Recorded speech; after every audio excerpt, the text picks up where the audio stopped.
Good morning po, brother and sisters. Ako nga po pala si Jessamine S. Rosario. Ngayong araw po is ikukwento ko po ang buhay ni Job. Pero bago po natin simulan ang lahat, tayo po munang lahat ay manalangin.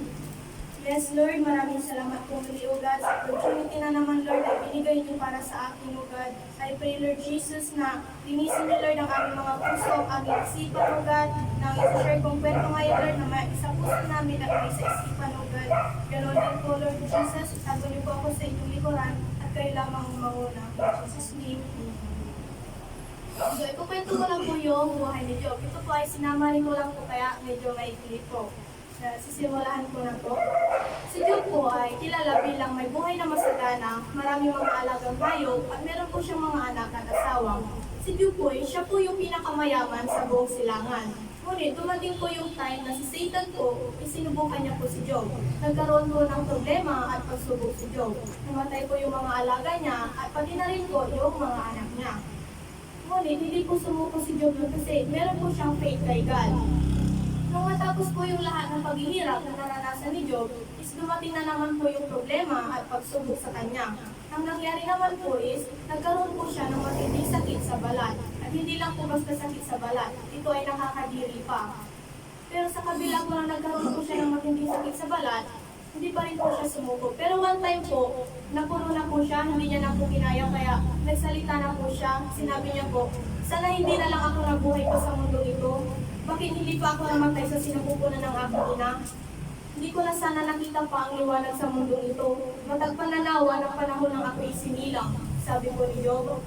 Sinumpa po ni Job yung time po na ipinanganak po siya dahil naniniwala po siya na bakit po siya pinarusahan ng ganun katindi, wala naman po siyang nagawang masama.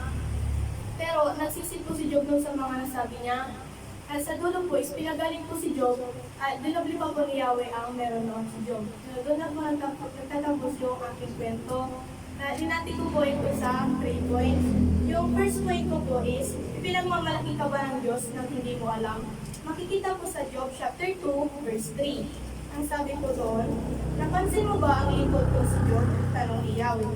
Wala siyang katulad sa daigdig. Mabuti siyang tao, sumasamba sa akin, at umiiwas sa masamang gawain. Hindi mo akong pinsalain siya kahit walang sapat na dahilan. Subalit nananatili pa rin siyang tapat sa akin, sabi pa ni Yahweh.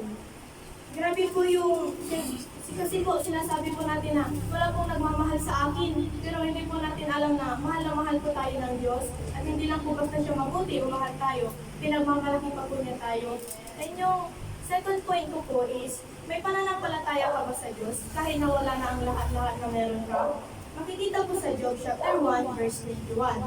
Ang sabi ko doon, hubad akong lumabas sa sinapupunan ng aking ina, hubad din akong babalik sa lupa.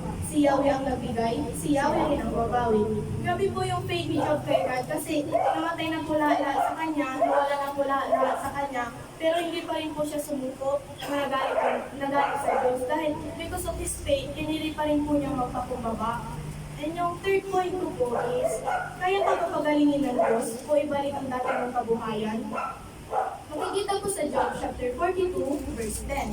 Ang sabi ko doon, ang kabuhayan ni Job ay ibinalik ni Yahweh sa dati. Nang itinalangin ito ang tatlong kaibigan at inublipan ni Yahweh ang kayamanan ni Job. Di ba po sa lahat po ng paghihirap na dinanas ni Job, sa lahat po ng sakripisyo niya, is sa dulo po talaga is wala po talaga imposible sa Diyos. Kasi siya lang po yung nakakaalam kung ano po yung makakabuti o makakasama sa atin. And yung conclusion ko po is, doon ko po nilagay kung ano po yung mga natutunan ko at kung ano rin po yung mga kaibigan ko pong aral para sa atin. Kaya ang conclusion ko po is, kahit anong mangyari po sa buhay natin, magkaroon man ng matinding pagsubok o problema, lagi po natin iisipin na si Job nga po namatayan at wala lahat sa kanya. Pero tayo po, nawala lang yung pera o kami natin, galit na po tayo. Pero how much more po kay Job, diba? Nawala po lahat sa kanya. Kaya lagi po natin iisipin na instead po na magalit tayo, iisipin po na lang natin na magpakumbaba at manalangin sa Diyos. Kasi wala po imposible sa kanya.